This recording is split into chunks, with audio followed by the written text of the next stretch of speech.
번째 경기 에버턴 대 웨스트햄 분석 시작해보겠습니다. 에버튼은 지난 라운드에서 울버햄튼 상대로도 승점을 따내며 확실하게 잔류권에 위치했다. 순위 상으로는 불안하지만 승점에서 강등권에 16점을 앞서 있기에 잔류가 거의 확실시된다. 후반기에는 패배를 잊은 모습인데 브란스 화이트와 타코우스키가 중앙 수비를 확실하게 책임지고 있고 게에가 수비 라인을 잘 보호 중이다. 베투의 문전한 마무리도 팀의 큰 무기 중 하나다. 웨스트햄은 주중 홈경기에서 뉴캐슬 상대로 접전을 펼쳤지만 원하는 결과를 얻지 못했다. 불과 몇 년 전 컨퍼런스 리그에서 우승한 팀이었는데 데클란 라이스의 아스날 이적 이후 그저 그런 중위권 팀의 모습을 보이고 있다. 좋은 선수가 많긴 하지만 시너지 문제가 있고 부상과 개인사로 인한 결장자도 즐비하다. 자동차 반파 사고를 당한 스트라이커 안토니오와 선수 퇴출 얘기도 나오는 파케타 등이 정상적인 컨디션이 아니다. 접전을 본다. 최근 분위기 상으로는 길게 무패를 이어가는 홈팀 에버튼이 낫다. 거기에 이 경기는 그들의 홈 일정이기도 하다. 단 원하는 최상의 결과를 가져가진 못할 것이다.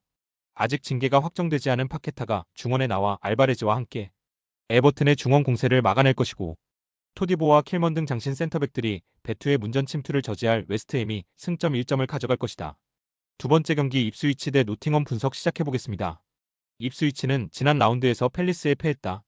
그 경기를 승리했다면 잔류가 가능한 17위 팀과의 승점 차를 3점까지 줄일 수 있었는데 원하는 결과를 얻지 못했다. 때문에 강등 가능성이 더 커졌고 이번 라운드에 승리를 따내야 한다. 상위권 팀을 만나지만 홈이기에 카유스테와 필립스 등 중앙 미드필더들이 라인을 올릴 것이고 NC소가 측면 돌파를 적극적으로 할 것이다. 노팅엄은 순위 경쟁 중이던 맨시티를 잡고 3위를 지켰다. 리버풀의 우승이 유력해지는 상황에서 4위 안에 들어야 다음 시즌 챔스 진출이 가능한데 페이스가 좋다. 맨시티를 비롯한 추격자들이 다소 주춤하는 상황이기에 연패로 분위기가 추락하지 않는다면 챔스 진출도 꿈은 아니다. 노팅엄의 승리를 본다. 입스위치는 지난 시즌 챔피언십에서 좋은 성적을 내며 프리미어리그로 올라왔다. 그러나 챔피언십 레벨의 훌륭한 선수를 영입한 것과 달리 프리미어리그에서 경쟁력을 보인 베테랑 영입을 하지 못했다.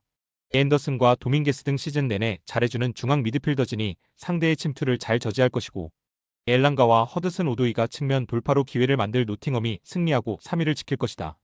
세 번째 경기 맨시티 대 브라이턴 분석 시작해보겠습니다. 맨시티는 지난 라운드에서 3위 팀인 노팅엄 상대로 경기를 주도했지만 한 골차로 패했다.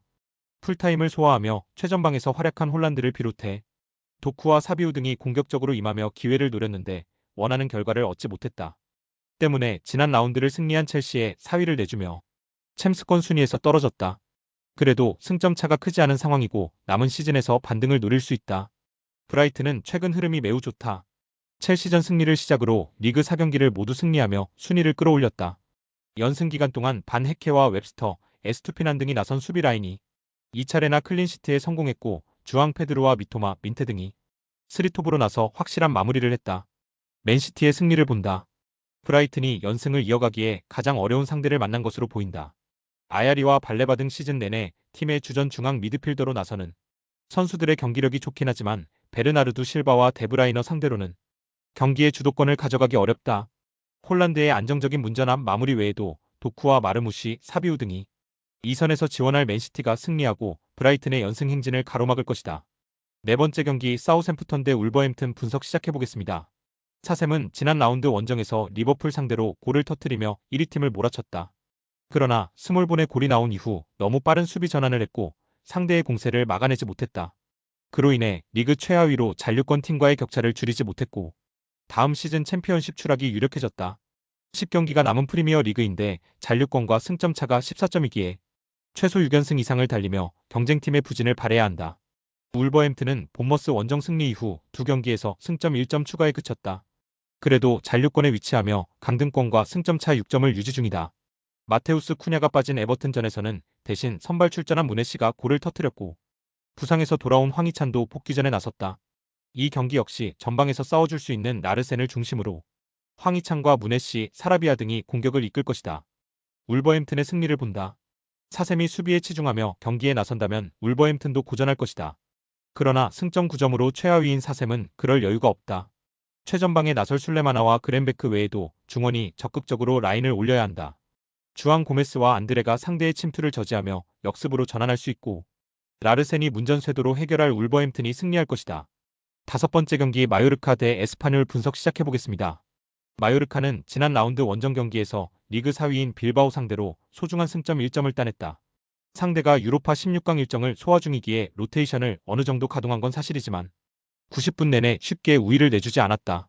무리키와 아사노, 사일 라린 등 공격수들은 적극적인 공격으로 기회를 만들었고 발렌트가 중심을 잡은 수비도 탄탄했다.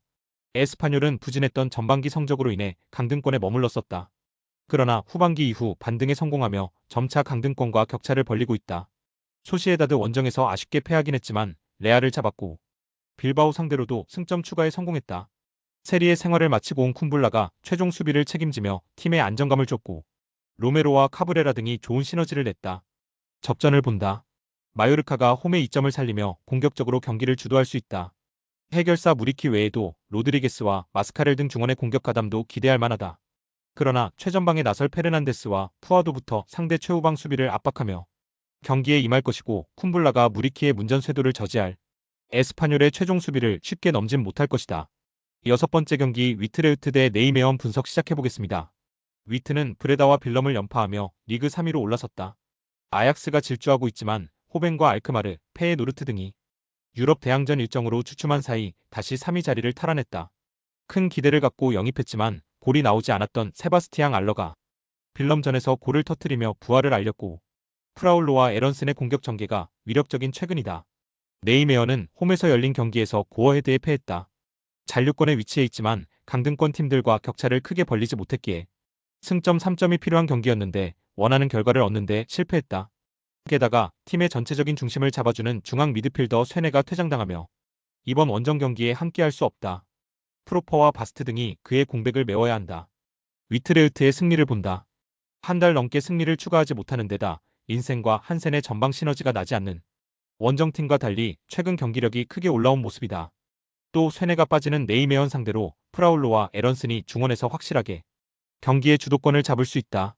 알러가 골맛을 보며 부진 탈출을 알렸고 다비드 미니 알러를 지원할 위트가 3연승에 성공할 것이다. 스포츠 당첨에 제일 중요한 건 조합입니다. 각 팀 분석을 잘한다고 하여도 조합을 못할 경우 큰 배당을 가져가지 못하는 거 다들 아실 겁니다. 그리고 유튜브에 조합을 올려드릴 수 있지만 좀 더 자세한 정보들과 배당 흐름 및 각종 이슈 등 경기 전까지 어떻게 될지 모르니 조합을 빠르게 유튜브에 올려드릴 수 없는 점 양해 부탁드립니다.